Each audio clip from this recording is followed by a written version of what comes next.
que é... São 2 filmes da década de 60, depois eu vou ver quem é e mando aqui. Mas, Manda aí. enfim, a Cici era chamada de Imperatriz por causa do filme, da Romy Schneider. Cici a Imperatriz. E eu lembro, aí eu vou me perdendo, e aí vocês vão me trazendo de volta, tá?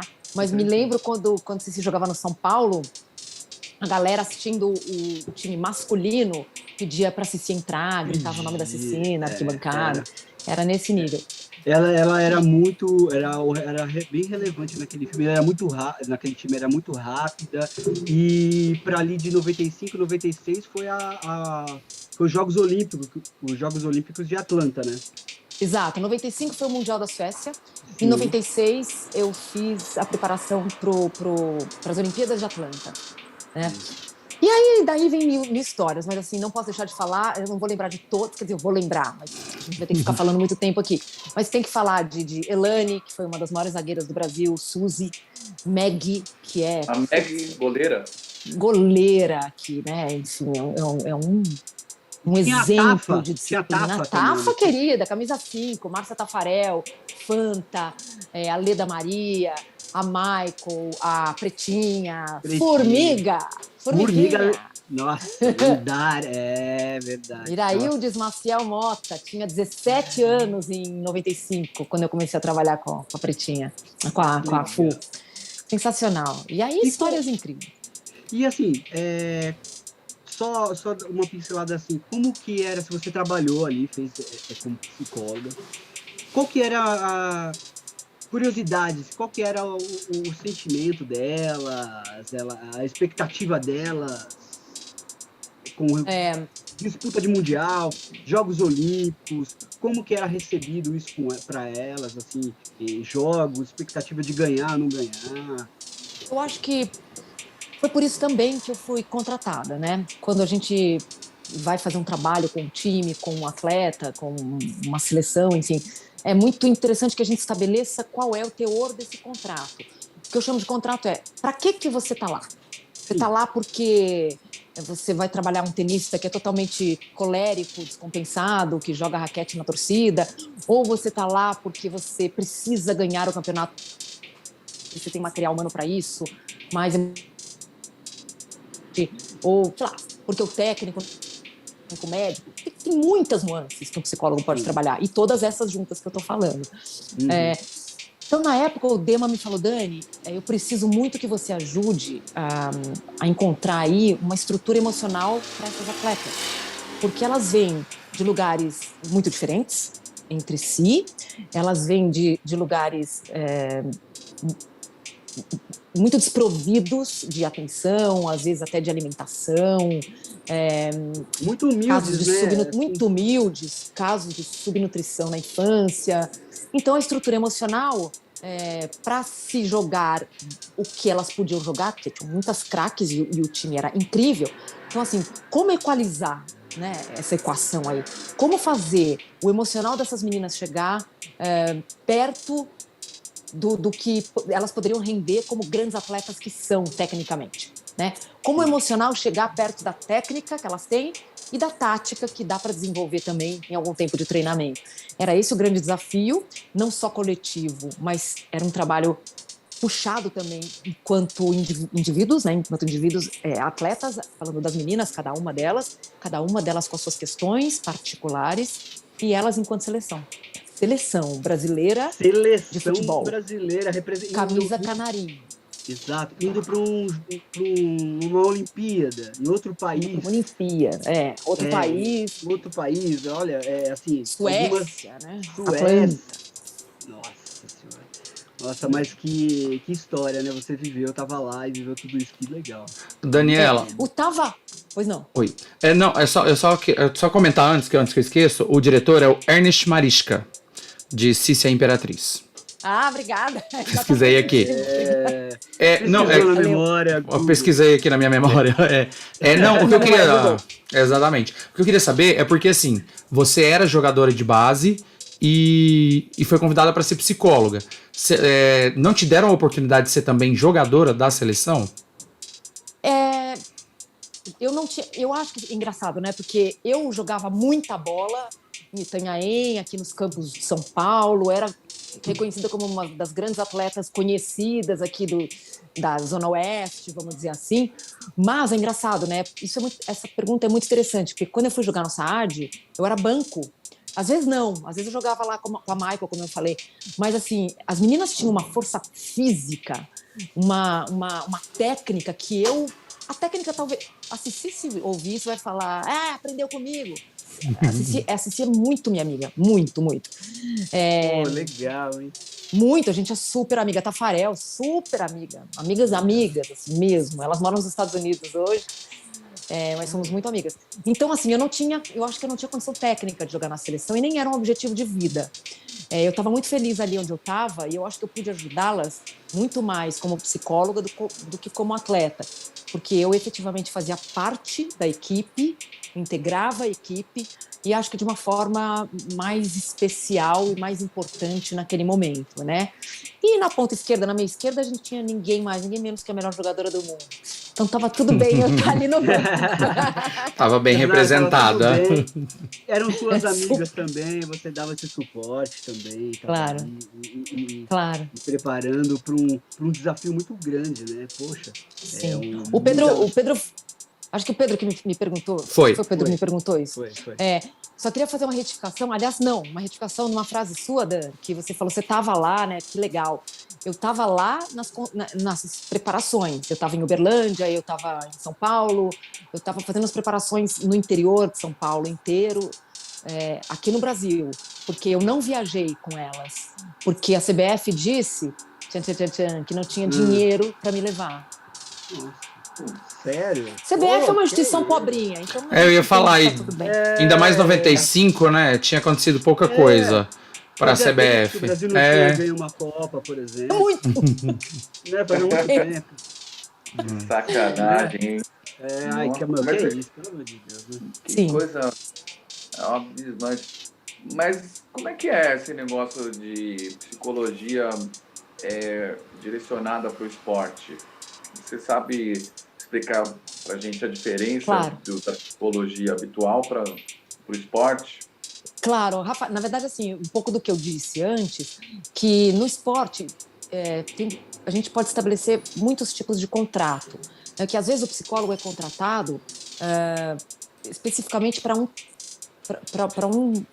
uma particularidade. Então, por exemplo, eu trabalhei com alguns tenistas, eu trabalhei com futebol de salão, e os contratos são todos muito diferentes. Por exemplo, Dani, a gente tem uma atleta entre as tenistas aqui desse grupo, que ela é muito colérica. Colérica é um termo do Einstein, enfim, dos temperamentos. Então, quando ela está na iminência de ganhar o jogo, ela pode perder a cabeça e perder o jogo e tomar uma advertência forte, porque, de fato, quebra raquete, joga na plateia e tal. Então, assim, preciso de você para trabalhar esse temperamento, para que ela nada, ou as variáveis todas de torcida, etc., não suscite esse comportamento nela, para que ela venha a ser campeã, para que ela venha a ser um expoente que ela é. Então, eu preciso que você me ajude a controlar essas variáveis. Ou, no caso da seleção, efetivamente, quando o Dema me chamou, ele falou, Dani, a gente tem meninas que, quando elas sabem que o jogo vai ser televisionado, elas não conseguem jogar. Não tem uma condição, da tremedeira. Então, precisamos entender assim, onde você entra, como você entra para fazer esse trabalho. Como o meu trabalho pode ajudar essa atleta em particular, como ela pode ajudar o coletivo. Ou então, sei lá, um caso que eu trabalhei muito, que eu nunca esqueço, e eu fiz uma live no ano passado, que uma das minhas amigas me entrevistou para falar justamente dessa faceta psicóloga da seleção, e várias das meninas, Solange, várias meninas entraram, a própria Cici, a Meg, a Leda, para falar do meu trabalho. Eu fiquei tão feliz, tão lisonjeada, porque foi demais. Elas me elogiaram muito. E um trabalho que a gente nunca esquece foi um trabalho que eu fiz. Foram sorteadas as chaves e o Brasil ia jogar contra a Noruega. E a Noruega era uma das favoritas, né? Escandinávia, um futebol feminino fortíssimo na década de 90. Fortíssimo. E as meninas altas, loiras, grandes, fortes, bem nutridas.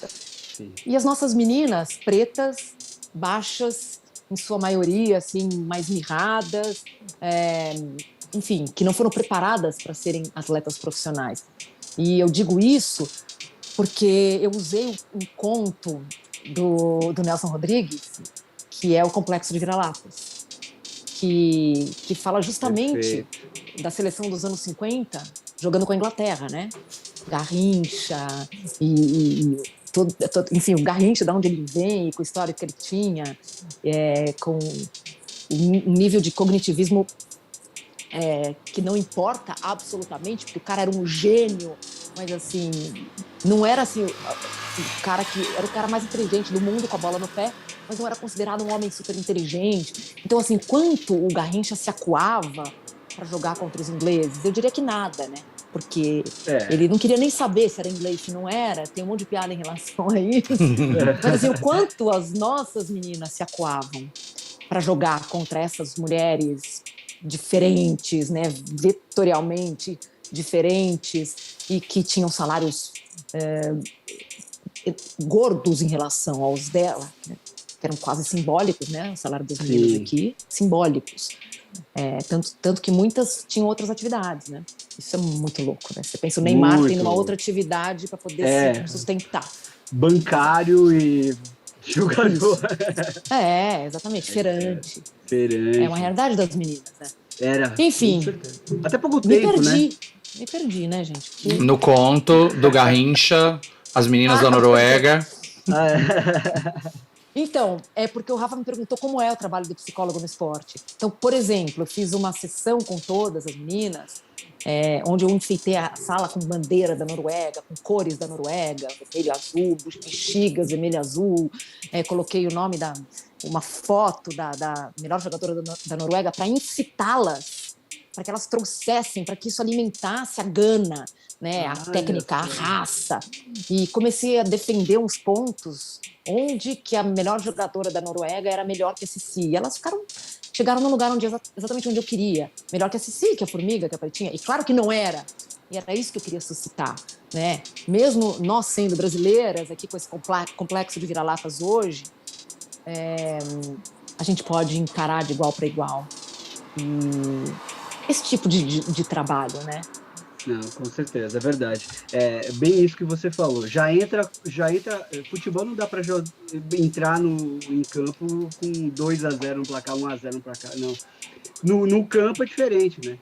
No campo é diferente. Claro que você falou, tem a força física, a preparação, né? Preparação de cada uma, todo o condicionamento das meninas na época, e com relação a elas, as norueguesas, mas eu acho que é essa a diferença do psicólogo, né?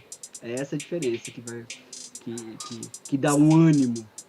Sim, e particularmente também nesse trabalho, é muito louco dizer isso, mas é fato, eu tive que trabalhar também o emocional das meninas em relação à falta de apoio da própria estrutura, né, da própria instituição. A CBF não estava muito interessada que elas jogassem, ou que elas ganhassem, ou que elas fossem, ou que elas acontecessem. Porque não dava ibope, não tinha audiência, não tinha patrocinador. Não tinha, na verdade, 95 a Maisena patrocinou. Veja bem. A foto que a gente viu, tá lá a camiseta da Maisena. Da Maisena. A Maisena patrocinou, foi super legal. Verdade, mas assim, tinha pouquíssimo apoio, tinha pouquíssimo. Masculino? Oi? O masculino era assim, uma coisa enorme de patrocínios, né? Não dava para comparar. Então eles colocavam todas as fichas no masculino. Claro, e tetracampeão do mundo no ano anterior. Enfim, muita coisa. Agora, essa história delas terem que se preparar psicologicamente para estarem dentro da própria instituição é muito louco. Porque isso foi um tema recorrente do nosso trabalho. Assim, mesmo as meninas não sendo benquistas ali dentro, era essa instituição que, de alguma forma, as provia, não provém praticamente nada, né? Então, era muito louco. Eu lembro uma história que eu adoro contar, que a Cici, quando eu fiquei aqui, né, como eu disse, eu não fui, a Cici me ligava, não existia celular, ela me ligava do fixo do hotel, quando elas estavam indo para o ônibus para ir para o jogo, ela me ligava para falar como tinha sido a preleção, o que o Dema tinha falado e como elas tinham reagido e o que a Cici tinha falado. Eu mandei uma fita cassete para que elas ouvissem sempre antes dos jogos, para que suscitasse autoconfiança e papapá. Uma forma do meu trabalho junto, né? Com certeza. Dei um presentinho simbólico para cada uma. Enfim, e a Cici um dia me ligou e falou: Dani, professora, presta atenção quando eu for cumprimentar, ela era capitã, né? Quando eu for cumprimentar a capitã, não sei se era do Japão, da Noruega. Aí eu falei, putz, beleza, vamos ver, Suécia, acho. E aí a Cici não trocou flâmula com ela. Ela só deu a mão, a menina deu uma flâmula, mas não sei o quê, e a Cici não deu nada. Eu falei, meu Deus, o que tá acontecendo? A CBF esqueceu de mandar a flâmula. Nossa. O campeonato mundial. Nossa. Descaso total, né? Ah, não? Sério? Tipo, não vou... Vai tipo, Eu tá posso bom. afirmar, né, Dan? Mas, porra, esqueceu. Eu posso. Foi falta de vontade. Esqueceu nada, não. Esqueceu Se quiser, nada, não. vem não, se ver não. comigo, CBF. Isso aí. E acho que, assim, para fechar, se é que a gente vai fechar, porque, como eu falei, eu adoro esse tema, por mim eu posso ficar falando muito tempo, mas que eu também gosto de contar, que vai parecer uma piada, mas não é, tá, gente? A primeira reunião que eu fiz na CBF, que não foi dentro da CBF, mas foi com os diretores da categoria de futebol feminino, que representavam a CBF, mais a comissão técnica nossa, né? Então, preparador físico, o Dema, médico, eventualmente, não me lembro exatamente quem, mas Sim. Comissão e diretores. E a gente ia por disciplina, então, assim, cada um dava um feedback de como estava o time tecnicamente, taticamente, fisicamente, whatever. E quando chegou na minha vez, um dos diretores falou assim, e aí, professora, esse bando de sapatão tem jeito? Meu Deus. Ai, que bacana. Nossa, cara. A primeira pergunta que ele fez, que ele fez para psicóloga da seleção brasileira. Como se isso fosse relevante de alguma forma dentro daquelas milhões de variáveis que eles mesmos proporcionavam para elas, afora todas as variáveis emocionais que elas mesmas tinham enquanto indivíduo e seleção, né? É bizarro, vergonhoso, é extremamente escroto, acho que a palavra é essa, não tem outra palavra. É escroto e eu acho que até hoje, é porque, assim, o que eu vejo, hoje eles estão tendo que engolir, eu acho, tá? A realidade é essa, hoje que eles estão tendo que engolir, porque até pouco tempo, acho que 2 anos ou 3 anos atrás, a Marta, depois de um jogaço, Marta já tinha sido eleita aí 5 vezes a melhor jogadora do mundo, falou, olha, a gente tenta, mas precisa de estrutura, precisa olhar para o futebol feminino. Há pouco tempo isso. Não, gente, ainda é um pouco assim. É. Um pouco. Eu não posso falar com muita propriedade, porque eu não tenho tido contato com as meninas. Perfeito. Só com as minhas amigas, assim, enfim, de outra geração, dessa geração que eu tô falando aí. Mas eu não posso falar de futebol feminino sem falar um nome, que é o Romeu de Castro. Esse cara merece todos os aplausos, assim. Ele foi o cara que fez tudo por essas meninas, né, na década de 90, quando eu o conheci. Ele que proporcionava... Foi ele que conseguiu que a Sport Promotion me levasse para a seleção. Legal, e foi ele que também me colocou em outros times depois e que até hoje me manda mensagem. Dani, você precisa vir bater um papo com as meninas. Veja, 26 anos depois. Olha que legal. Não, aí precisa ser falado mesmo o nome dele. Qual que é o nome? Sim, Romeu de Castro. Esse cara é o responsável por muito do que aconteceu de bom no futebol feminino, na história do futebol feminino do Brasil. Na história. E sempre se importou pessoalmente com cada uma das meninas. Assim, pessoalmente, como ela estava, se ela estava bem, se ela precisava de alguma coisa, como estava a família dela. Nossa, um cara tão humano e tão profissional Fora da que curva, de se tirar o chapéu. Fora da Fora curva. da... E ele tá hoje no futebol. Ele tá tentando levar nas costas aí, como sempre, né? Sim, Fora da curva totalmente. O Dema também, né? o Ademar, que Deus o tenha, técnico da seleção, morreu super jovem, em 2017, se não me engano, que também era um cara que adorava as meninas, fazia de tudo por elas. Grandes nomes, é claro que Grandes existe nomes. o lado bom. Sim, mas é que esse meio é sujo, é podre, é assim, é para muita coisa, né? Para muita Nossa, coisa.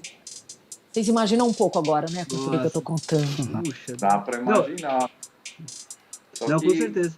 eu fico pensando assim, será que teria uma melhora sem um investimento financeiro, né? Porque a coisa não anda como deveria porque não tem um investimento, né? Se tivesse um investimento, eu acho que a gente já estaria num nível muito mais avançado no futebol feminino e colocado assim o esporte como um dos primeiros do Brasil, porque o Sim. talento a gente tem, né? Exatamente.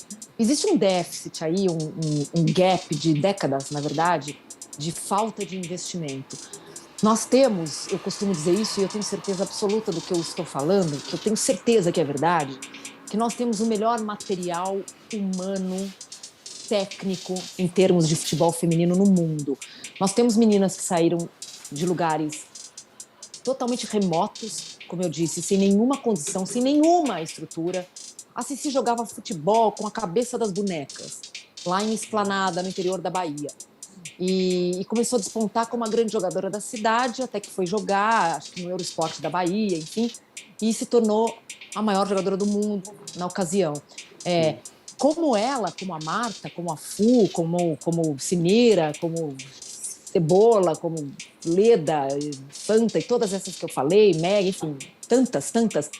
Nós temos hoje cada vez mais, que agora tem um mínimo de estrutura, né? Tem mais estrutura, tem um pouco mais de reconhecimento. É claro que nós temos estádios hoje com muito mais gente do que antes. Então, assim, começa a se ter um olhar para o futebol feminino com um déficit de décadas. Se nós tivéssemos tido investimento no futebol feminino, nós teríamos ganho todas as Copas, é claro, tem variáveis, mas assim, muitas Copas, ou pelo menos teríamos tido condição de igual para igual para ganhar todas as Copas, ou para jogar de igual para igual todas as Copas. Ser mais competitivo, né? Ter um time É só olhar para Marta. competitivo. Exato, é só olhar para Marta, que joga no exterior e que tantas outras jogam no exterior hoje, tiveram que ir para o exterior, embora os salários aqui no Brasil tenham melhorado muito, e todas as meninas reivindicam que seja igual dos homens, né? Marta sempre fala isso. Então, assim, ainda tem um longo caminho, uma alta montanha, né? Para singrar aí, mas Eu hoje queria. elas jogam. Não, só pegando esse gancho, hoje elas jogam assim em campos melhores também, né? sim. Antes era Sim. assim, futebol para um determinado campo não era aquele mesmo, de repente, de um profissional. Hoje elas jogam no Morumbi, né? Pegando o gancho de São Paulo, jogam em Itaquera, no campo de Itaquera, lá do Palmeiras, no Allianz Parque. Então elas conseguem hoje também jogar no mesmo campo que eles. Na época eu acho que eram outros campos, não eram? Mais ou menos, o Dan. Jogava-se também nos grandes campos, nos grandes estádios. Um pouco menos, porque não tinha uma torcida assim tão significativa. Tinha Para abrir público, mas exato, para abrir um estádio para gerava fazer muito, esse jogo. para fazer esse jogo era muito dinheiro. E eu acho que na minha cabeça os campeonatos eram direcionados para pequenos estádios, eu lembro, mais pequenos interior, estádios alguma coisa, menores. né? Sim. Outro cara que a gente não pode esquecer de falar, quer dizer, eu não posso esquecer, porque vocês não têm obrigação nenhuma de saber, é do Luciano do Vale. Ai, que Luciano do Vale fofo. foi um grande Luciano incentivador do futebol. Grande. Não, O Daniel é feminino, imitador, viu, Dani? Só pra você saber. Cadê? Imitações Vamos fazer um maravilhosas. bate-bola. Eu acho que ele tava prontinho pra imitar o Luciano do Vale. Ele tava esperando só. É o Isso foi o Luciano do Vale, você não reconheceu, mas foi. Reconheci, claro que sim. Não pareceu também, eu mas comentei era. vários jogos com o Luciano. Ele me convidou, ele convidou a psicóloga para comentar jogo, me chamou lá no estúdio algumas vezes para a gente falar e sempre dizia que eu era importante para o Brasil país. E eu achava isso tão... Eu tinha 25 anos, gente, eu achava isso tão relevante.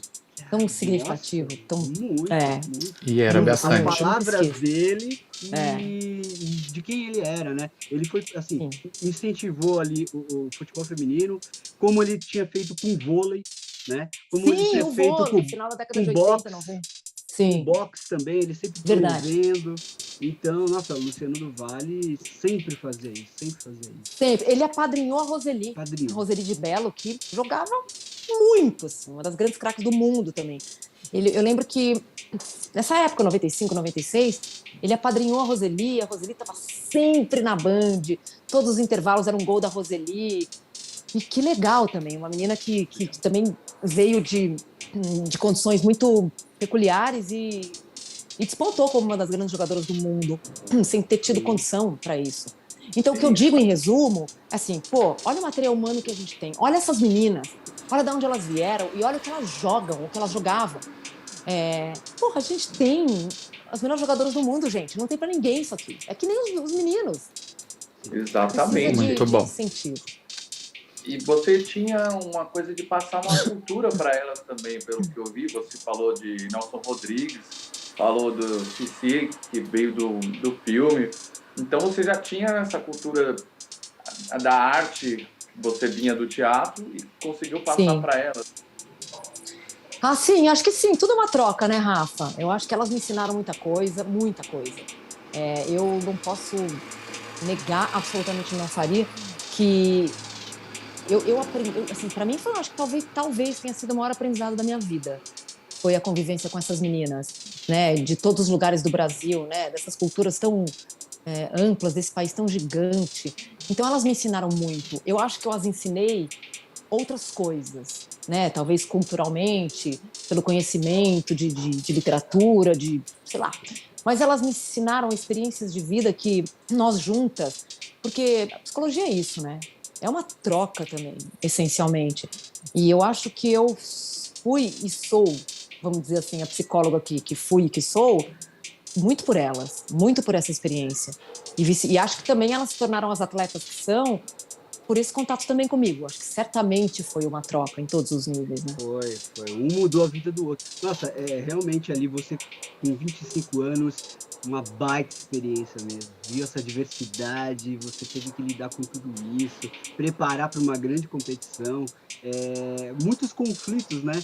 Como você disse, Muitos. nem a própria casa acolhia aquelas meninas, né? Que era a CBF. Cara, foi um desafio muito grande. E Biru, você queria falar alguma coisa? O meu local de fala é o momento descansa militante. Que é o quê? Não, o que eu queria comentar é porque assim, a gente tem sempre mania de colocar a culpa em alguém. Então, não tô passando pano pra CBF jamais, mas parece que quando a gente joga a culpa pra CBF, a gente tira a nossa culpa. Então o Dan comentou aqui que os jogos eram em menores estádios porque não tinha torcida. Então, tipo, a gente enquanto sociedade, não nós quatro, por favor. A gente não pode colocar a culpa na CBF, não sei o quê, e não fazer a nossa parte. Se quando a menina começa a jogar futebol na escola, você já vai começar a fazer piadinha com ela, chamando ela de sapatão. Se não deixa, no interclasse, na sua escola, você não deixa formar um time feminino. De alguma forma, se você não apoia a base, a gente não vai ter essa colheita, porque é um reflexo da sociedade. Então, se hoje tá melhor, é porque a gente, enquanto sociedade, começou a cobrar da CBF, cobrar da Globo. Então a gente tem que pegar pra gente também essa culpa de não ter valorizado as meninas também, pra não parecer que a gente tava super afim, etc, e a CBF, não vou passar. Então tem que começar um trabalho já em escola, de apoio lá na base infantil mesmo. Meninas têm direito de jogar futebol porque elas são tão boas quanto os meninos. Só que desde sempre elas são podadas. O exemplo, eu esqueci o nome da menina que tinha que jogar com cabeça de boneca, se toda a escola, numa educação física que tem a bola. A Cici. É isso. Com a cabeça de boneca dela. Na verdade, assim, jogava na rua com a cabeça das bonecas porque eles não tinham dinheiro para comprar uma bola.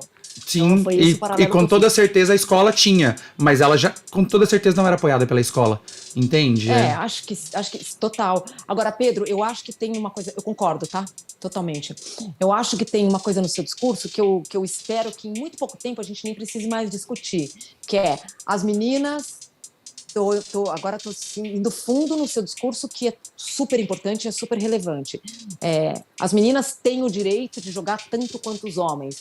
Eu acho que, assim, daqui a pouco a gente não vai nem precisar falar disso, porque Sim. isso é para mim e para nós, né? Hoje, acho que nos soa tão óbvio, tão evidente, que assim, será que daqui 20 anos a gente vai falar, putz, eu espero que daqui um ano ou menos, as minhas sobrinhas, adolescentes, falem: Tia Dani, do que você está falando? Como assim direito de jogar futebol? Sim, Né? exatamente. Jogos.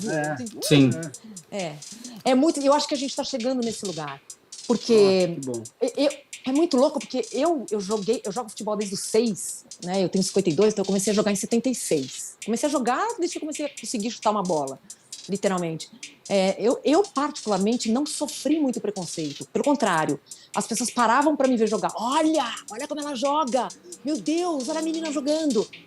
Então, isso sempre foi muito legal. Eu sempre tive apoio da minha família, dos meus irmãos, de todo mundo. E aí é que tá, não era apoio. Era assim, eu Era jogava com o normal. meu irmão, que tinha o meu apoio. Eu dava apoio pro meu irmão, ele me dava apoio. Não é porque eu era menina. Assim, e a gente tá falando de 76. Mas, pelo amor de Deus, eu vivi nos estádios com essas meninas. As coisas que a gente ouvia, Sim. e dentro da própria instituição, como eu disse, da própria CBF, tem, assim, pelo amor de Deus, assim. Espero que nunca mais, assim, como eu disse, a gente não precise mais, isso não precise mais ser um tema. Que, assim, direito de jogar futebol, pelo amor de Deus, é óbvio, né? É óbvio que tem. É óbvio que tem sei lá, e que daqui a pouco a gente tenha mais meninas jogando do que meninos, para que haja uma compensação. E eu tenho visto muito isso, sabe? Assim, Sim. meninas jogando nós temos, né, gente? Em todos os lugares. E assim, eu acho que hoje as pessoas nem param mais para ver. No Rio de Janeiro, futevôlei, a mulherada assim, jogando de igual para igual, time misto. É legal demais ver isso. Muito, E é o que tem que muito. ser. Tem Sim, que sim. ser, exatamente. Tem que É ser. como o direito de votar, né? Vou pensar que há um tempo atrás a mulher não tinha o direito de votar, uma coisa Não, que hoje em dia não faz nem sentido. Não, faz soa sentido como uma algum. grande piada, né? Sim. É, Total. 90 Como tantas anos esse outras. ano. 90 anos, exatamente. Eu ia falar isso. É a mesma situação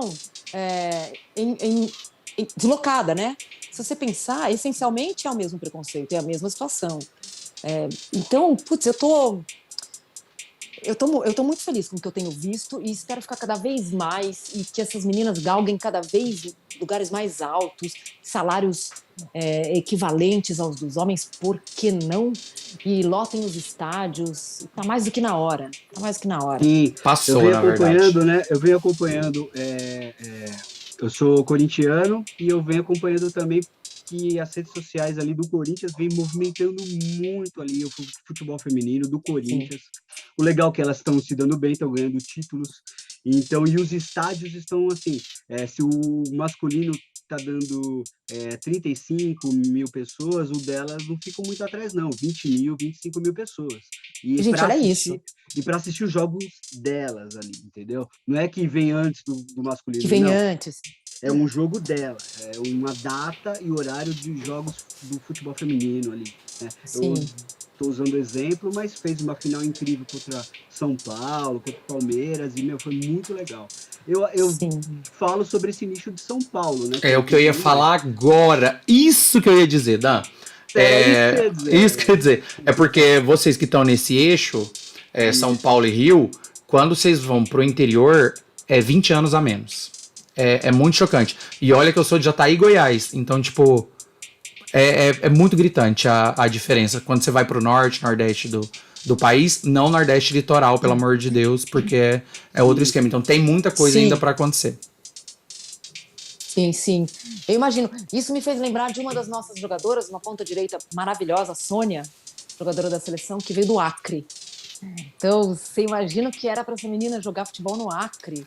A Thelma de Rondônia, a Nenê, que foi um expoente da seleção também, zagueira.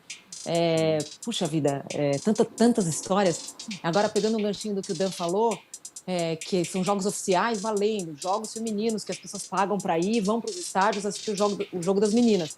Mas nós fizemos, eu como jogadora, fiz muitos jogos antes do jogo masculino. Então a gente ia para o estádio, jogava. Era costume, né? Eu lembro. E o jogo valendo era o jogo dos meninos. A gente era o esquenta.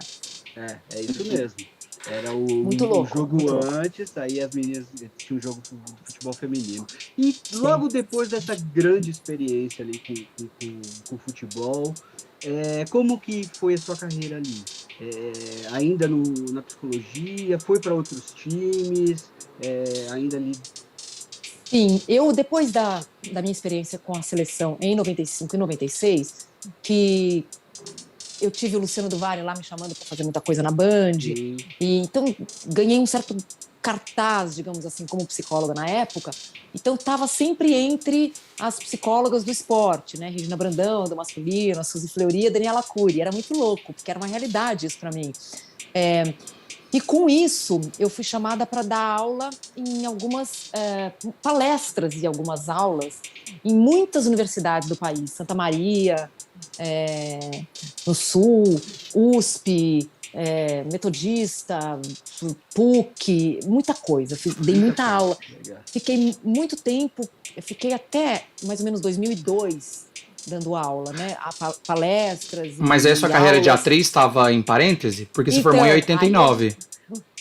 Isso foi em 95, 96, né? Com a seleção. Uhum. E aí, em 97, eu preciso falar uma coisa. Você é corintiana, claro. Eu sou atleticana. Eu tenho que falar que eu sou atleticana. Campeã brasileira. Tríplice aliança. Enfim. Aí, em 97, eu trabalhei no Palmeiras, feminino, porque teve a Paulistana, teve um boom depois de 96. Parecia que o futebol feminino ia decolar, mas isso não aconteceu. Mas pelas mãos do Romeu, que eu citei, a gente teve um grande campeonato aqui, em 97. Olha, pegando esse gancho de 96, só me recorda, como que foi a seleção feminina nos Jogos Olímpicos? Ficou em quarto. Em quarto, não, né? Foi bem pra caramba. Foi bem muito bem. Por isso que foi esse boom. Eu lembro exatamente isso, que todo mundo queria ter um time de futebol feminino. Assim, né? Os clubes, teve esse incentivo, não foi? Teve esse super incentivo. E aí, o que aconteceu foi que o Romeu, junto com a Sport Promotion, conseguiu promover esse grande campeonato. Um campeonato com 5, 6 meses de preparação antes, né? E eu fui chamada para ser psicóloga do Palmeiras, na época que treinava lá em Amparo. Eu morei lá em Amparo um tempão.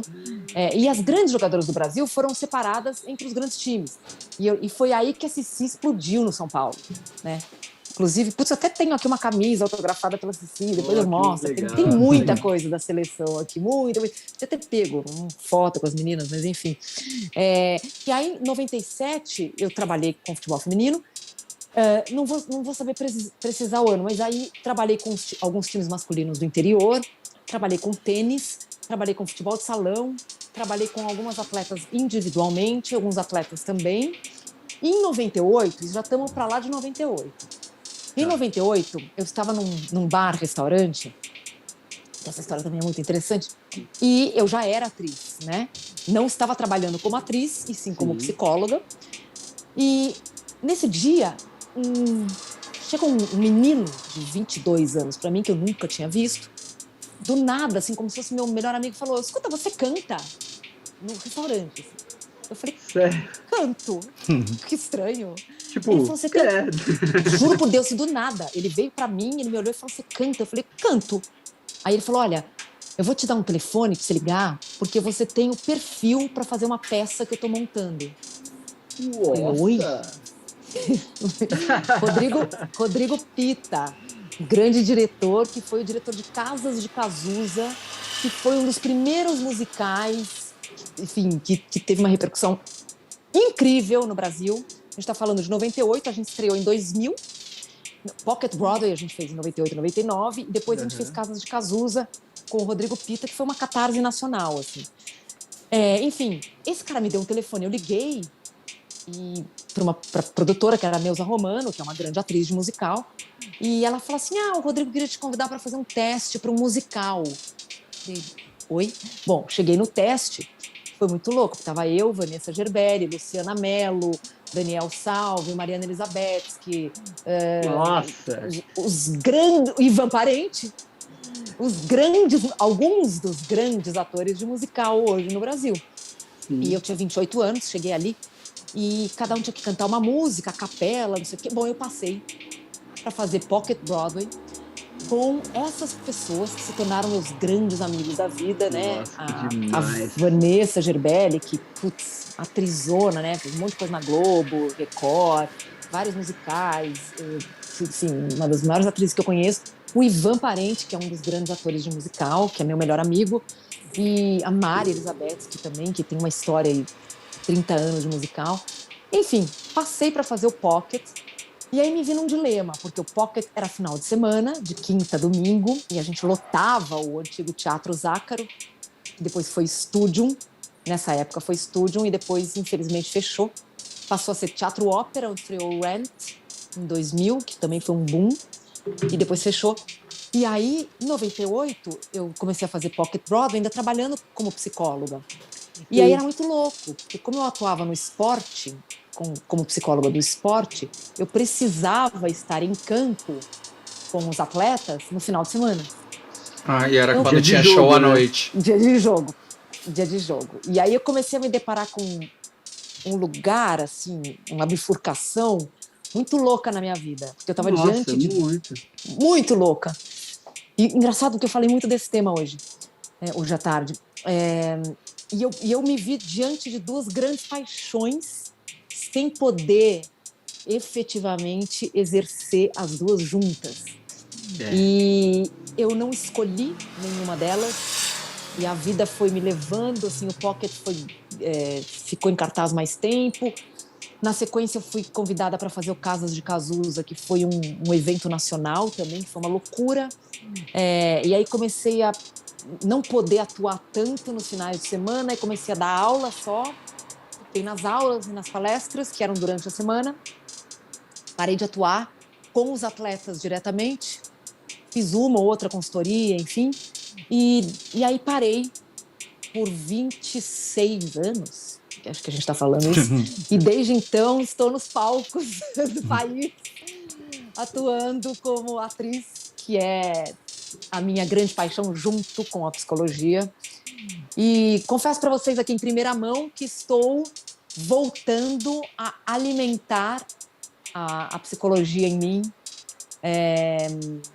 Estou namorando a psicologia de novo. Ela está em mim, né? Existe tudo aqui, todo o conhecimento, a técnica toda.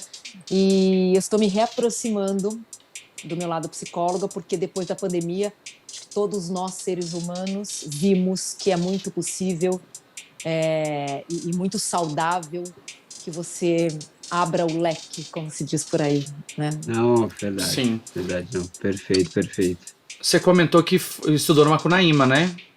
Eu fiz uma regra de 3 rápida. Foi na mesma época que a Nani People, não foi? Não, 85, 89? É, você falou Não, eu 89, estudava... nas minhas contas ela tava por lá em 88. Bom, mas eu estudava aos sábados. Ah, Eu talvez não me tinha. lembro de tê-la visto. Eu É que na estudei com a época ela Sibeli era Forjaz. ele. É que na época ela era ele. Ah, faz sentido. Ah, é verdade. Era Zé Demétrio na época.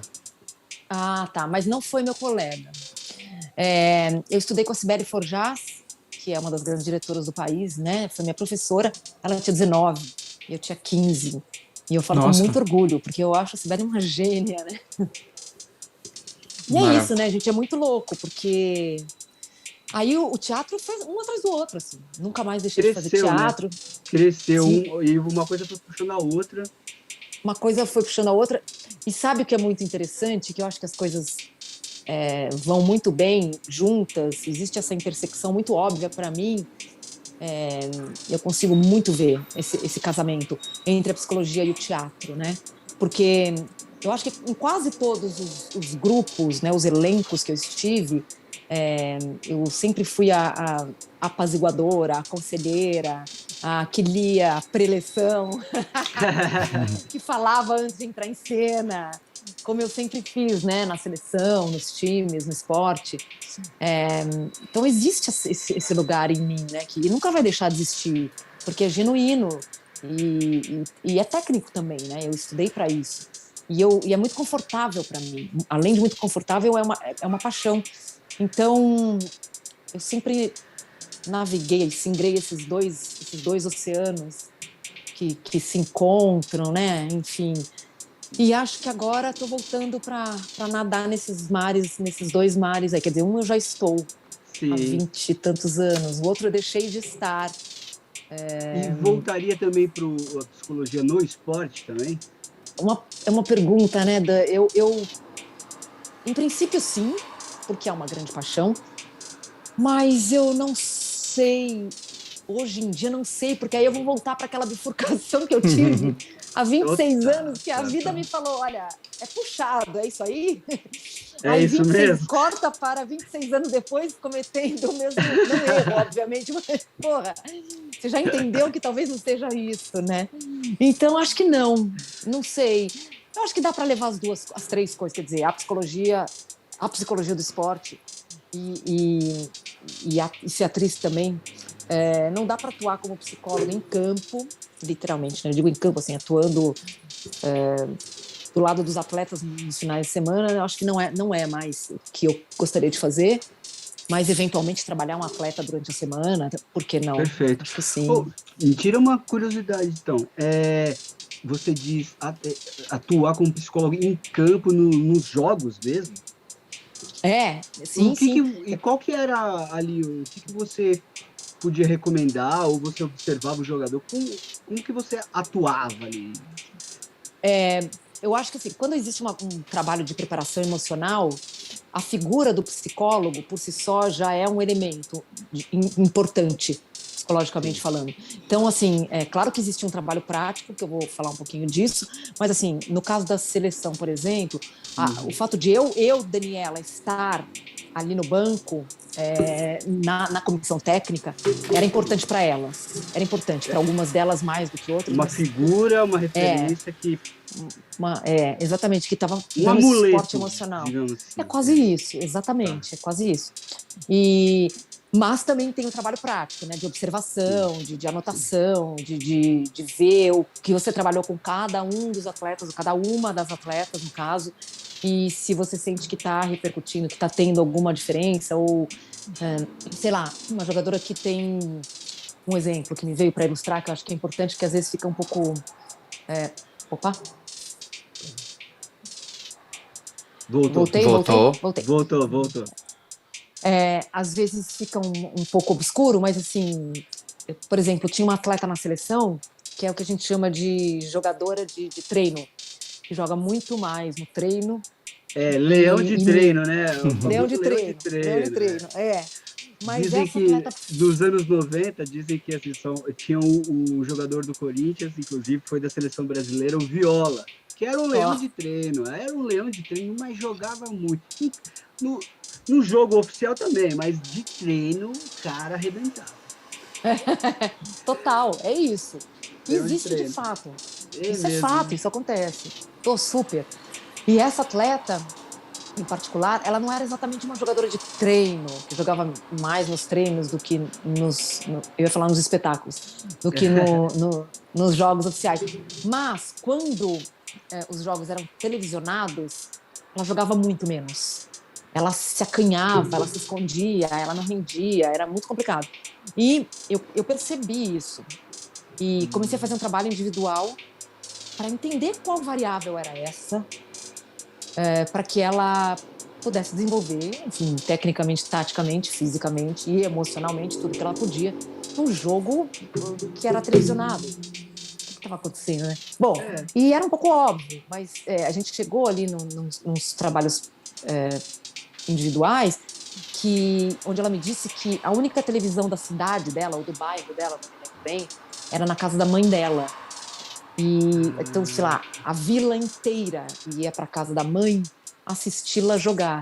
Justamente e era a responsabilidade na casa de uma vida dela, da mãe dela. Na casa dela. Olha aí a sua filha que tá fazendo aí. Aí não, e a gente tá falando assim, do norte interior do interior. A gente não está falando de São Paulo, nem Rio de Janeiro, nem Isso. Salvador. A gente está falando de uma coisa inimaginável do tamanho desse país. Né? Então, ela pegava a responsabilidade de uma vida, né? E de uma cidade, da expectativa de uma cidade inteira, ou quase isso. E entrava no campo com esse peso nas costas e não jogava, não desenvolvia. Então, enfim, foi feito um trabalho particular, né, com essa menina, com essa atleta, e no campo eu percebia de perto ali, inclusive caras, trejeitos, disputa de bola, para ver se estava funcionando esse trabalho. Então é importante o psicólogo estar junto, sim, para ver o resultado do próprio trabalho. E você avisava o técnico? Você falava, olha, alguma coisa tá estranha. Olha, tô sentindo feedback... isso, não tá rendendo, é por isso. Assim, eu não só avisava o técnico, como muitas vezes era a demanda do técnico. A gente trabalhava muito junto. Eu e o Dema, em 95, e eu e o Zé Duarte, que foi um expoente, um dos grandes técnicos do Brasil, do masculino, e dirigiu a seleção feminina em 96. A gente trabalhava muito junto, muito junto. Ele me falava muitas coisas que ele sentia necessidade e a gente trabalhava nessa linha. Por exemplo, ele me dizia que a Cici, como capitã, era uma líder calada. Porque existe um questionamento um pouco. Por que a Cici, capitã? A Cici não fala. Ela é muito tímida, ela é muito acanhada. E ele dizia que ela tinha uma liderança calada. E ele tinha toda a razão. Então, ele me pedia... Nós juntos, em reuniões, chegávamos à conclusão que assim, eu precisava trabalhar essa liderança, né? Essa hierarquia na Cici. Como capitã. Então a demanda vem de todos os lugares, né? É um trabalho totalmente em conjunto. Sim, muito legal. Não, bem interessante.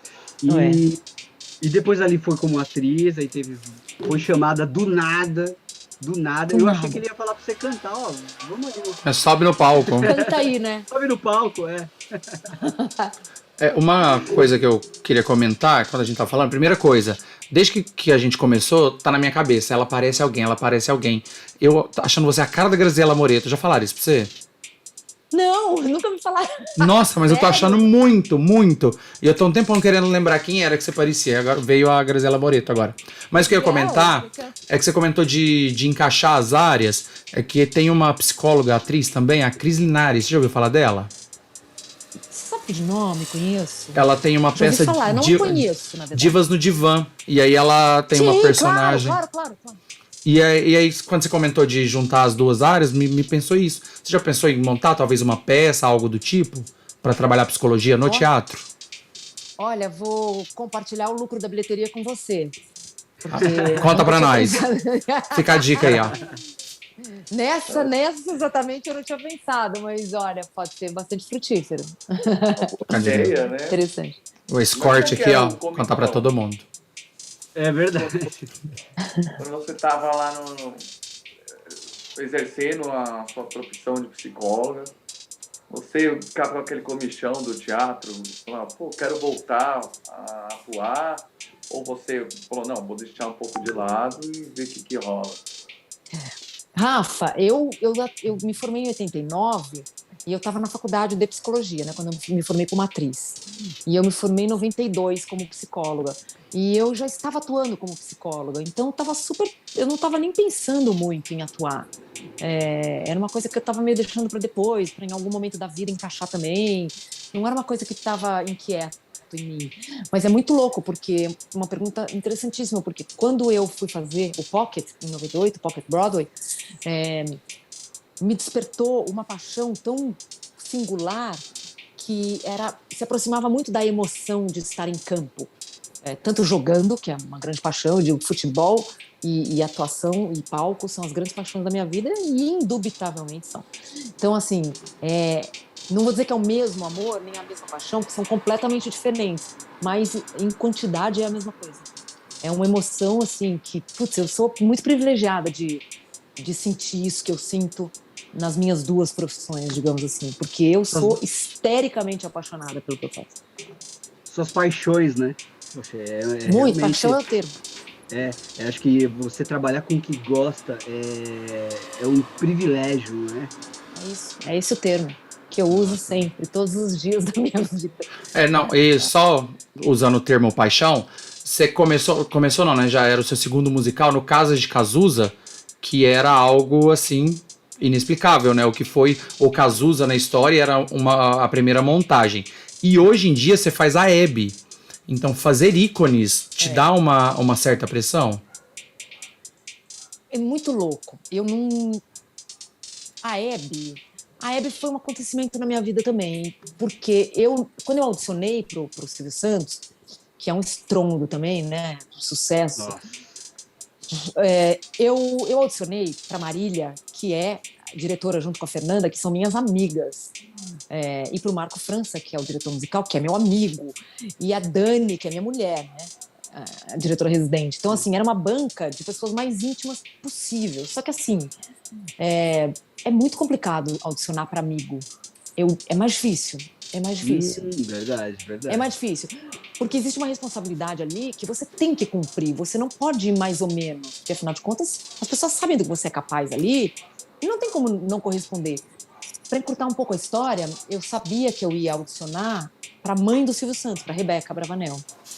E foi muito linda a minha audição, também modéstia à parte, linda para mim. Eu fiquei muito emocionada, porque o Velson, que faz o Silvio Santos, junto com o Ivan, também é meu melhor amigo. Meu amigo de muitos anos. E ele morou 10 anos nos Estados Unidos. E ele voltou para fazer o Silvio. E a cena da audição era a cena que o Silvio volta adulto e reencontra a mãe vindo do exército. E ela tá muito emocionada com a volta dele. Então, foi uma puta cena linda de fazer, né? E a gente chorou, literalmente. Foi uma emoção na medida certa, acho eu. E foi uma audição linda. A Fernanda depois me falou, depois que eu cantei, abertura de voz, solo, tudo que eu cantei Não Se Vá com o Ivan, a gente improvisou, a gente propôs. E fiz a cena com o Velso, fiz mais um monte de cena. A Fernanda me puxou e falou: que audição linda que você fez. E podia não ter me falado, muito minha amiga, podia ter ficado... Então, eu sei que eu fiz uma grande audição. Mas voltando à Hebe, eu acordei um dia aqui em casa, peguei o meu e-mail e falei: caramba, eu vou audicionar pra Hebe. E daqui 2 horas. Não. Aí eu falei: cara, como assim? Eu falei pra Dani, Dani, eu não vou audicionar pra Hebe, eu não sei fazer a Hebe. O que é isso? De onde vocês tiraram que eu vou audicionar pra Hebe? Aí a Daniela falou: não, todas as meninas que estão na final vão fazer a Hebe, porque a gente não sabe quem colocar de Hebe ainda. Falei: não, cara, eu não sei fazer a Hebe. Puta, eu não estudei o texto, eu não tinha visto o e-mail que eu recebi, sei lá, meia-noite, eu já tinha ido dormir. E eu falei: bom, cheguei na audição, falei pra banca, falei: meninas, eu vou ler, porque eu não sabia que eu ia audicionar pra Hebe. Aí a Marília, a Fernanda, beleza, pode ler, Dani, faz aí. Sei lá, gente. Sei lá. Eu não estudei nada. Eu peguei, eu vi a Hebe, sei lá, duas cenas antes de ir pra audição. E é óbvio que a Hebe tá na nossa memória emotiva, na memória de todos. Sim. A vida inteira a gente assistiu a Hebe, né? Exato. Querendo ou não querendo, a gente assistiu, que nem o Silvio Santos. Sim. Voltou. Voltei. Ó, eu tô com 10% de bateria. Será que já é o caso de eu ir pra um outro recinto? Vamos mais um pouquinho aqui, depois eu vou... Vamos. Bom, acho que dá. Bom, e aí eu cheguei na audição, peguei o papel. Olha, com muita alegria, eu estou aqui hoje para apresentar esse programa. Você ama tanto que eu amo tanto, o Brasil inteiro ama. Olha, hoje... Aí eu comecei a fazer, falei: puta que pariu. Que isso? De onde está vindo essa embocadura? E eu fiquei arrepiada na minha audição. Mas eu nunca imaginei. Aí a minha mãe fala: você está recebendo a Hebe. Eu falo: mãe, a Hebe tem mais o que fazer. Toda noite vem aqui. Eu falo: não tire os meus méritos. E bom, o figurino aí... da Hebe, quando você viu? Nossa, muito bom, parabéns. Só cortando, você já mandou assim, já veio... Não, exagerei. Acho que já tinha um caminho, né? Já tinha um caminho. Olha, muito prazer que eu estou aqui hoje. Já tinha uma embocadura, né? Uma voz, uma coisa meio anasalada, um piscar que veio. Não sei, gente, não sei de onde que veio. Não sei valendo, não sei de onde veio. Mas... foi, acho que a maior... Olha, eu fiz grandes personagens, pelos quais eu fui muito reconhecida. Mas eu não tenho dúvida em dizer que foi uma grata surpresa, assim, mas tão imensa. As coisas que eu ouvi do filho da Hebe, o Marcelo. O Ratinho mandou me chamar no camarim. As filhas do Silvio, a Patrícia Bravanel, ficava, meu Deus, que atriz é essa? Que Hebe é essa? Enfim. E o público em geral, os amigos da Hebe, os maquiadores da Hebe chorando. E aí eu falei, oi, gente, que nervoso, o que é isso? O que está acontecendo? E, puta, só tenho a agradecer, assim, sou muito grata ao público, muito grata a todas as pessoas que foram assistir e que me deram esse feedback totalmente inimaginável, sem hipocrisia nenhuma, assim, nunca imaginei chegar neste lugar de autenticidade. E o que eu tenho ouvido de todo mundo é muito legal que você não imita a Hebe, é uma homenagem a ela. Isso, para mim, é a maior honra, é a maior felicidade. Não, com certeza, com certeza. Levou um figurino lindo da Hebe, preto e branco, de paetês, maravilhoso. Mas ele não me serviu, não ficou bom. Não. E, obviamente, a gente não podia mexer no figurino da Hebe, porque era o figurino da Hebe, não é voltar para eu usar, né? Então, o figurino que eu uso no espetáculo não é da Hebe. Mas o figurino da Hebe, gentilmente, me foi emprestado, mas eu não pude usar, infelizmente. Mas é bonito, né? Aquele figurino é demais. Muito. Nossa, muito bonito. E tem joias caríssimas que valem apartamentos? Sim. Tem. Mentira, não, é bijuteria. Você me perguntou da construção do personagem, né? É muito louco quando a gente compõe um personagem, no caso, um personagem que existe, uma pessoa real, mas mesmo assim, quando entra o figurino, quando entra a maquiagem, enfim, o corpo, o trabalho final quando entra... né? E vai montando, né? Vai. E aconteceu uma coisa muito interessante que eu demorei muito tempo para perceber. Foi uma pessoa que me falou, meio que recentemente, que eu faço uma corcundinha. Foi o maquiador da Hebe que falou. Eu faço uma corcundinha em cena que eu nunca tinha reparado. Ele falou, é muito incrível você fazendo a Hebe falando quando ela não fala. Falou, porque o corpo, o fenótipo tá muito igual. E eu falei, caramba! E eu lembro que quando eu pus o figurino é tão apertado para mim, em cima, que ele me deu essa corcundinha. E eu fico um pouco incomodada nele, e isso me trouxe mais ainda, Hebe. Olha o que né? A memória emotiva e o inconsciente, é muito louco. E você falando isso também me remete ao que eu assisti dos programas da Hebe, e vem isso mesmo, né? Às vezes ela se levantava ali do sofá, ia pegar alguma coisa e realmente ela tinha isso. Você teve esse estudo mesmo? Foi atrás dos programas, viu muita coisa? Dan, eu não vi muita coisa, porque como eu fiz uma audição muito espontânea e como eu cheguei já na audição em algum lugar que me surpreendeu e acho que surpreendeu a banca, e foi pura memória, eu acho que foi uma referência pré-consciente, né, que estava em algum lugar, de tanto ter assistido na vida, sem nenhuma pretensão de fazê-la ou de imitá-la, ou de, enfim. Eu acho que foi tão espontâneo que eu usei dessa espontaneidade. É claro que, quando eu peguei o papel, eu me senti muito responsável em ter que honrá-la, né? Eu não queria fazer uma caricatura, eu queria de fato honrá-la. Eu nem pensei nesse termo, mas quando eu ouvi esse termo de muita gente foi muito gratificante. Mas eu queria fazer uma coisa emocionante, que me emocionasse para que pudesse emocionar o público depois. E eu sempre gostei muito da Hebe.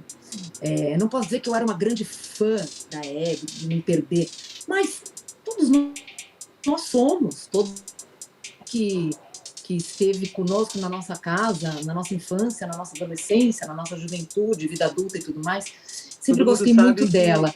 Todo mundo sabe que passava na segunda-feira de noite, era o dia da Hebe. Tem essa memória, né? A minha memória da Hebe, acho que claro. Eu já até comentei, minha memória ali da Hebe era quando o garçom, eu esqueci o nome dele, mas ele chegava com uma tulipa de cerveja e ela, numa golada, matava aquela tulipa de cerveja. Total, verdade, total. E você sabe que o espetáculo. Vocês estão me ouvindo bem? Eu tô te ouvindo meio Estamos. falhando, Dan. Tá falhando. Não, eu tô te ouvindo bem. Tá, beleza. O espetáculo Hebe, dirigido pelo Miguel Falabella, foi feito, a Hebe foi feita por uma grande amiga minha, uma das minhas grandes amigas do teatro, que é a Débora Reis. E quando eu fui assistir, sem jamais ter a intenção, a pretensão de fazer Hebe na vida, fiquei muito impressionada com o trabalho dela, muito, muito. E eu lembro que a gente conversou algumas vezes sobre isso. Que eu falava, amiga, como você faz isso? É uma coisa surreal. E ela falava, vai, Dan, não é tão difícil, vai, a gente é atriz, a gente põe ali uma embocadura e bababá. E eu achava que ela estava se subestimando, porque eu achava genial o que ela fazia. E ela foi me assistir. E ela falou, nossa, vou passar o cedro para você, que é genial o que você faz, que coisa incrível. E muita gente que fala da Deb também, fazendo Hebe, fala são Hebes muito diferentes. E ambas são muito legais. Mas por que eu tô falando isso? Porque a Débora também foi um pouco uma inspiração para mim. A Hebe foi uma inspiração. A memória da Deb fazendo a Hebe, da Débora Reis fazendo a Hebe, também foi uma inspiração para mim. E aí eu resolvi não estudar as cenas. Não estudar muito a Hebe, porque eu não queria caricaturar. Eu queria que continuasse espontâneo. Então, o que eu fiz foi ver a cena da Praça da Alegria. Aquela cena existe, a Hebe foi, mas com o filho dele, né? O Nóbrega e o Carlos Alberto, né? E existe essa cena com o Rony Hills. Então é ela, o Rony Hills e o Nóbrega. Então essa cena eu vi um pouco, vi umas 2, 3 vezes.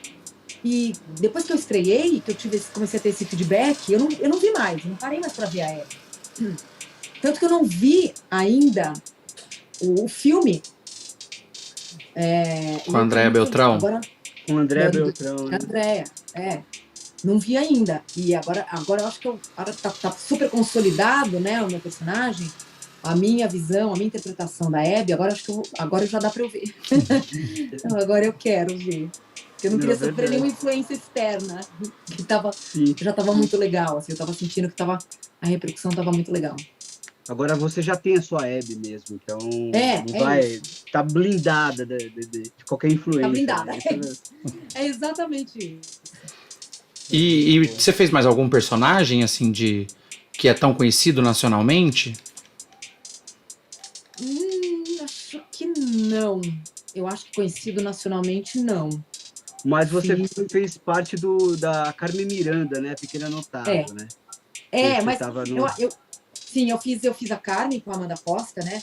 Fizemos, inclusive, o ano passado, no pleno auge da segunda onda, a gente tá lá no Rio, no CCBB, fomos guerreiros e ficamos em cartaz de quinta a domingo. Graças a Deus, ninguém ficou doente, deu tudo certo.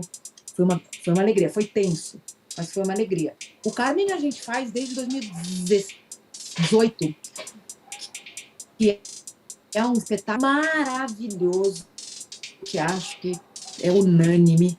Eu faço a mãe da Carmen Miranda, mas não existe uma memória dessa mulher, não existe registro, né, da Dona Maria. Então, aí sim, como era o espetáculo inicialmente era infanto-juvenil, eu fui um pouco mais pro lado da caricatura, porque ela era portuguesa, então eu fiz uma portuguesa, e eu fazia uma corista também em quase todas as cenas, que foi um trabalho muito legal, indicado também. Mas assim, eu acho que não existe não existe a Dona Maria, mãe da Carmen Miranda, na memória, no inconsciente ou no consciente coletivo, né? Então acho que eu pude criar mais. Até a Carmen Miranda, a gente tem uma imagem de caricatura, eu não sei como conjuga esse verbo, de caricatura dela, né? Pedro. É que você comentou que a gente não tem uma visão da mãe da Carmen Miranda, mas até a própria Carmen Miranda a gente tem uma visão de caricatura dela, né? Que são só vídeos do personagem, de apresentação. A gente não tem muito costume de ver entrevista dela, tipo, de ver a pessoa dela falando. Mas Amanda Costa, eu sou louco nela. A gente chamou ela pra vir aqui. Ela negou. Amanda, por favor. Se você tiver ela no Zap, tiver no grupo do musical, fala aí, eu sou louco nela desde o Trem da Alegria, nas Chiquititas, agora ela tá na verdade. Poliana. Eu não sou poser. Pode falar pros meninos aí. Fala pra ela. É verdade, o Biru que puxou o nome dela mesmo. Não é que ela negou.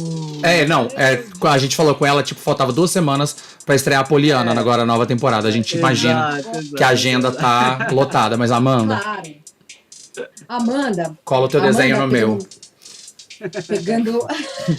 Pegando um gancho do que você falou, Amanda fez uma. Vocês assistiram, Carmen? Eu vi só alguns vídeos, eu moro muito longe do eixo. Não, Rio São Paulo. O Carmen é um espetáculo para ser visto, se a gente voltar, é um espetáculo belíssimo. Ela compôs, e eu estava do lado dela, né, quando ela compôs a Carmen dela, estudou como... A Amanda não dispensa comentários, assim. Puxa vida, pelo amor de Deus, que artista, que pessoa maravilhosa.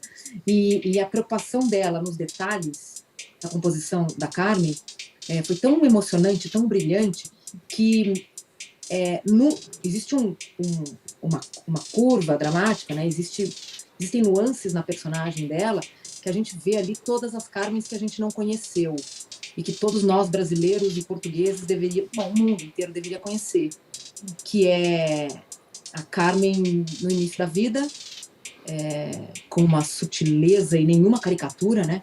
Até os momentos caricatos diante das câmeras e tudo mais, até perto do falecimento dela, que também foi trabalhado pela Amanda de uma forma tão sutil.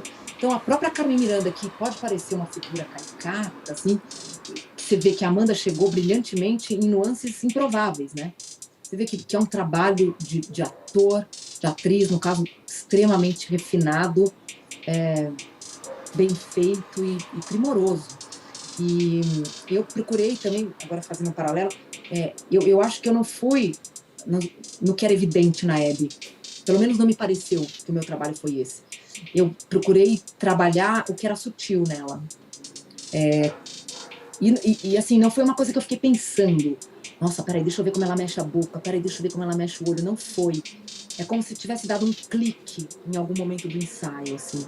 E aí, hoje, né, depois de tantos anos, né, de Silvio Santos, que a gente, embora tenha ficado parada para a pandemia inteira, a gente estreou, a gente começou a ensaiar.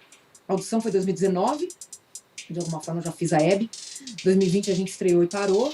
Aí 2021, 2022, com muita chance de voltar, né? Vamos voltar. Voltar não, vamos continuar. Vamos continuar. E aí é muito louco, porque às vezes eu tô assim na coxia, cantando uma música, fazendo pit singer numa música fora de cena, e imediatamente eu entro como Hebe, e é claro que eu estou de Dani, né? Inclusive, os meus colegas de trabalho dão muita risada, porque eu coloco o vestido da Hebe, que é muito apertado, eu coloco ele na minha coxa. Então eu fico assim, sem sapato, de perna... Tudo que a Hebe não era, né? Perna meio aberta, assim, tomando água na coxia, com o vestido aqui na coxa. E eles brincam, cuidado pra não entrar em cena assim. E aí, na hora que eu entro em cena, é um clique. É como se eu estivesse vestindo uma persona. E é isso mesmo, né? E me vem tudo. A voz, o olhar, a piscada, que não é uma coisa que eu forço, é uma coisa que eu não consigo não fazer mais. Então, vem tudo. Como se fosse uma persona incorporada mesmo. E aí eu saio de cena e obviamente que não é mais isso. Mas e eu acho que pelos detalhes que eu trabalhei, os detalhes grudaram assim nas minhas entranhas de artista. Muito perfeito, muito perfeito. Muito bom, muito bom. E, bom, a sua mãe disse que você baixou a Hebe em você. Mas teve algum momento, assim, não sei, alguma coisa sobrenatural, em algum momento que você sentiu ou que teve algum lance com relação a isso, ligado com a Hebe, algum sonho, alguma coisa assim? Eu não sei se sobrenatural, Dan, acho que não. Mas eu senti muitas vezes eu fiquei muito emocionada em cena. Não sempre, claro, né? Mas muitas vezes eu senti coisas muito especiais, assim, meio indescritíveis. Mas acho que não tem nada a ver com a Hebe estar por ali, porque eu também acho que a Hebe eu falo brincando, mas eu acho que a Hebe tem muito mais o que fazer. A Hebe foi uma grande inspiração, até porque é ela que eu represento. Mas eu senti, quando o Marcelo Camargo, o filho dela, me convidou para ir no programa dele, e eu estava lá de atriz, de Dani, conversando com ele. E aí eu subi para pôr o figurino, peruca, e eu voltei de Hebe, e o olho dele encheu de lágrima. Nossa. E aí foi puxado. Aí foi puxado para mim. Eu fiquei emocionada como poucas vezes na minha vida. Porque não só é o filho dela, como é o filho da Hebe. É complexo, assim, é complexo de descrever a emoção. Acho que não tem palavras. Assim. Isso foi um pouco, não sobrenatural, porque acho que a Hebe, nada disso. E assim, um papel de parede gigante com a Hebe atrás, o filho da Hebe no escritório da Hebe. Então foi muito emocionante, foi uma honra, foi um super privilégio. E uma emoção única que eu vivi, assim, que é indescritível. Máximo. E só pra gente encerrar, antes que o diretor mande eu parar de perguntar, tem, né, Daniel? Aí, tem algum personagem que você sonha em fazer? Tipo, alguma pessoa celebridade ou algum tipo de musical que você gostaria de fazer? Eu nunca sonhei com papéis, sabe? Assim, nossa, o meu sonho é fazer esse papel. Mentira. Eu tinha um sonho que eu não fiz, e não tem problema nenhum, porque não fiz por questões práticas, não vou mais poder fazer, que é fazer de Adorim, do Guimarães Rosa. Não tenho mais idade para fazê-la, só se fosse uma releitura, porque de Adorim morreu com 22, poderia fazer uma releitura, de repente, que teria sido de Adorim se não tivesse morrido. Então, foi um sonho. No teatro tem ali a licença poética, né? Total, dá para fazer. Dá para fazer. Mas os direitos do Guimarães Rosa são muito puxados, então não fiz. Não fiz ainda, quem sabe. Mas eu fiz personagens que eu nunca sonhei em fazer e que foram um verdadeiro sonho fazer. Como a Maria Lázaro, do Mudança de Hábitos, Sister Act, que eu nunca imaginei fazer e foi um presentaço, fiz 6 audições para Jerry Zaks, né, que é um dos maiores diretores do mundo. A UP veio no Brasil, é verdade? Ela não veio porque ela fez uma exigência bizarra. Ela queria vir de primeira classe, sendo que a primeira classe inteira estava comprada para ela. E, nós não temos esse cacife, né? Assim, mesmo sendo Time for Fun, foi um negócio doido. Mas a Karen Hills foi para os Estados Unidos encontrá-la. Foi super legal. Foi um personagem que marcou muito a minha vida, a minha carreira. Aí, na sequência, eu fiz a Senhora Pierce, do My Fair Lady, com o Tacla, né? Com a direção do Tacla, que foi um sonho. Eu nunca tinha sonhado em fazê-la e foi um sonho fazê-la. E muitos outros personagens. Eu fiz a Bellini, do Doente Imaginário, né? Do Molière, que fiz o Puck, do Sonho da Noite de Verão, do Shakespeare. Fiz coisas lindas que eu amei fazer, que foram sonhos, assim. My Fair Lady era do Miguel? O My Fair Lady foi dirigido pelo Jorge Tacla. Não sei, eu não lembro, porque eu ouvi muito falar desse musical. Não lembro por quê. Foi Tacla 2 vezes. Foi 2007 com a Amanda Costa no papel principal. Deve ser daí. Em 2016 que eu fiz a Senhora Pierce com o Paulo Schott, que era o protagonista, meu amigo, que está em cartaz com Chicago hoje, né? E fiz grandes papéis que eu amei fazer, que foram um sonho fazer. Mas não sei te dizer um papel hoje que é meu sonho fazer. Eu acho que eu tô aberta a grandes personagens que vão me desafiar, que eu adoro ser desafiada. Acho que todo ator gosta de ser desafiado, né? André Surak. Como Hebe, acho que acabou caindo, assim, foi uma graça pra você também, você não imaginava, acredito. Foi uma gracinha! Uma gracinha, melhor dizer. Não, mas fazer uma André Surak, uma doutora Deolane, uma Jade Picon, tem muita gente ainda pra... Você nem deve nem saber quem é esse pessoal, né? Desculpa, Daniela. Que coisa. Mas, Daniela, tinha uma atriz assim que você se inspirou assim, no começo de carreira? Você falava, eu queria chegar nesse nível? Ou é um tipo de interpretação que você queria focar ali para seguir? Olha, eu sou atriz muito por causa da Catherine Deneuve, que é uma grande atriz francesa, que começou a atuar com 16 anos E é um ícone, né? É um ícone do cinema mundial. É uma das maiores atrizes de todos os tempos. E, então, a Catherine Deneuve sempre foi uma grande paixão desde menina. Eu sou uma apaixonada pelo cinema francês. Fui estudar francês com 19 anos por causa disso. Quantas línguas você fala? Quantas línguas você fala? Eu falo muito bem português, melhor do que a maioria. Uma dicção que a gente tá vendo. Uma dicção que a gente vê aqui. Eu não falo fluente, mas eu falo bem espanhol. E não falo inglês, falo um pouquinho, o mínimo necessário. E adoro francês, mas eu não falo. Nossa, é que quando você pronuncia um sotaque assim, ó, coisa mais linda. Assim, vende bem. Porque não dá pra falar da Catherine Deneuve falando Catherine Deneuve, né? Não dá.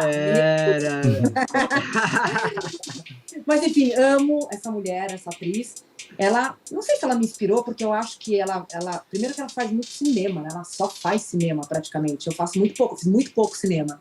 Espero fazer muito mais cinema e televisão, mas é uma interpretação muito diferente da minha, que, ainda mais no musical, né? Que é muito maior já no teatro e é muito maior no musical. Tem esse lugar para você ir. Mas ela foi uma inspiração para mim, sem dúvida nenhuma, para fazer teatro. E também a Isabelle Huppert, que é uma outra grande dama do cinema francês. Acho que foram as minhas inspirações, sim. E vou falar mais. Uma atriz que me inspirou, não posso dizer que não, pelo amor de Deus, eu seria muito injusta, a Bruna Lombardi.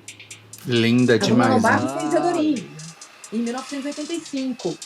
E foi uma grande paixão essa interpretação da Bruna. Ela fez Diadorim, o Avancini dirigiu em 85. Ela fez com o Tarcísio Meira e com o Tony Ramos, que foi um marco na minha vida. Que acho que foi o que me levou para o Macunaíma. A Bruna Lombardi, né? Não tem como. Curioso, hein? Então você gosta do cinema francês? Truffaut, Godard? Sim. Lobão é ator também, ele tem umas referências que a gente não tem. É importante. Verdade, o Lobão. Ele é ator. Enquanto eu falo de Doutora Deolane, ele fala de Godard. Aí você entendeu? Tô contra isso, é múltipla, né? Que bom que é assim. É verdade. E tem algum filme favorito desse cinema francês? Tenho um filme favorito. Belle de Jour, com a Catherine Deneuve. Na verdade, ele não ele é espanhol, do Buñuel. Mas é em francês. Acho que é meu filme favorito. E tem um outro filme favorito, que também é com a Catherine Deneuve. Olha que pequena obsessão. Que chama Fome de Viver, The Hunger. Que é com o David Bowie e a Susan Sarandon. Tem que ser visto. Muito bom, muito bom. David Bowie. É do Tony Scott, que é irmão do Ridley Scott. É um puta filme. Nossa, aí mandou muito bem. Ele fez muito bom também. Eu lembro que ele fez foi ele que fez aquele Top Gun, não foi ele? Quem? O Ridley Scott. Acho que foi o Ridley, o irmão dele. Sim. Acho que foi o irmão dele que fez. Sim. O irmão dele é o Tony. Eu só lembro dele ter feito Fome de Viver. Não lembro de outro filme, que certamente fez outro. Eu lembro que ele fez Amor a Queima-Roupa, que era o roteiro do Tarantino. Olha. Eu não sei, o Top Gun, eu acho que ele fez, eu não sei se estou confundindo. Mas ele fez muito. Mas falando de filme francês, eu também vou falar um aqui, vou me meter a besta, mas Amélie Poulain, pra mim, é um dos favoritos. Maravilha. Maravilhoso. Outro momento, né? Década de 90, né? Daí é 90, total 90. É gostoso, é bonitinho, é muito bonitinho esse filme, Amélie Poulain. É um clássico, né? É um clássico. E Dani, na década de 90, a gente falou muito sobre a década de 90, mas assim, pra gente finalizar, o que você lembra da década de 90, tirando esse momento ali do futebol, mas algo que tenha rolado, algo da sua vida pessoal mesmo, na década de 90 que te remete a esse lugar? Eu acho que assim, sem querer voltar ao mesmo tema que nós falamos tanto tempo, né? Eu acho que assim, o que me marcou certamente foi o meu trabalho no futebol, não só no futebol feminino, mas no esporte de maneira geral, e como jogadora de futebol. Não tem como, né? Não tem como. Um divisor de águas, né? Sem dúvida. É. E também, eu me formei em 92, né? Como psicóloga. E eu não trabalhei só com esporte. E eu tinha 22 anos, então foi um momento bastante importante, né? De terminar a faculdade, começar a trabalhar, me tornar de alguma forma independente como profissional e muito mais madura como pessoa. Claro, uma menina ainda, né? E depois todo esse amadurecimento que veio a partir desses encontros aí com as jogadoras e com a CBF. E na sequência, o meu reencontro com o teatro, né? O meu encontro com o teatro profissional no final da década de 90. Então, eu poderia dizer que a década de 80 foram as grandes descobertas, né? Sim. As minhas...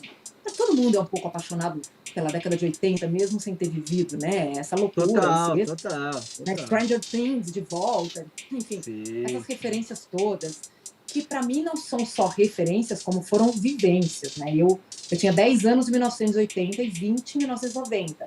Então eu vivi fortemente a década de 80. Mas a década de 90 acho que foi uma espécie de experiência, de experimentação profissional muito diferente, né? Dentro do esporte, dentro do teatro, e de compreensão de quem eu seria profissionalmente, do que seria essa minha faceta tão importante da vida, né? Que, como eu falei, são as duas grandes paixões da minha vida que foram despertas em 90. As duas. É verdade. Na década de 90, para você realmente foi ali amadurecimento, né? Porque você tinha se formado e já pegou um projeto ali algo de muita responsabilidade. E você era jovem, estava com 25 muito jovem, anos. Muita responsabilidade, sim. Muita responsabilidade, uma pessoa muito jovem mesmo. Mas legal que as jogadoras compraram essa ideia, né? Totalmente. Isso que aí foi um case de sucesso. Um case de sucesso, do qual eu me orgulho muito e tenho, como eu falei, foi uma troca de experiências, né? Não foi um ensinamento de mim para elas. Sempre é uma troca e foi possivelmente a maior experiência profissional dentro da psicologia, sem dúvida nenhuma, que eu tive até hoje. E sempre fico muito emocionada de ouvi-las falar sobre a experiência que elas tiveram comigo. E o quanto, de alguma forma, marcaram a carreira delas e a vida delas, né? Nossa, quer dizer, acho que para um profissional não tem nada mais maravilhoso, que mais me abrilhanta, me emociona e me lisonjeia de alguma forma. Sim, é um trabalho que elas levam para a vida, então você mudou uma vida de uma pessoa, né? Realmente... E a tua também, né? Como você falou, Elas essa a minha, troca. como eu disse, sem dúvida nenhuma. Exato. Bom, Dani, quero agradecer muito você hoje por você ter participado aqui do nosso episódio. Foi muito legal essa troca também que nós tivemos. É isso aí. Saber um pouco mais da sua história. Foi muito legal mesmo. E como você no futebol a gente falaria polivalente. Porque né, psicóloga, atriz... E também ali no futebol também jogou. Muito obrigado mesmo, viu? Eu agradeço, viu, da oportunidade de reviver de alguma forma esses momentos tão significativos, tão importantes da minha vida e que contribuíram totalmente para a pessoa que eu sou hoje. E eu agradeço mesmo essa oportunidade, foi um super bate-bola. E é uma pessoa linda. E as redes sociais, Dani? Vamos lá nas não tem sociais. redes sociais, teatro, quer passar nada? Falar Bom, teatro não tem nada concreto agora, né? A gente deve voltar, fiquem de olho aí. Silvio Santos vem aí. Olha, vamos voltar a qualquer momento. Pelo Brasil inteiro, que alegria. Vamos voltar, acho que em algum momento. Muito bom. E acompanha lá, que certamente eu vou postar. Em breve, novidades. Perfeito. E você, siga a gente, podcast.nos90 no Instagram. Vai lá, tem um link na bio com... Como é que chama lá? Com link para os episódios, com link para o YouTube, com link para tudo que você precisar, tá lá. E muito obrigado, Maravilha. Dani. Amei. Obrigada, meninas. Parabéns Valeu. pela Obrigado, dentição, pela viu, dicção. E pra gente encerrar, em sua homenagem, que seu filme preferido é La Belle de Jour, Lobão vai cantar La Belle de Jour do Alceu Valença. Vai, Lobão? Com a Ai, voz claro, do Silvio maravilha. Santos. Não, Com a voz do não, Silvio Santos. não, cancela. Encerra o programa.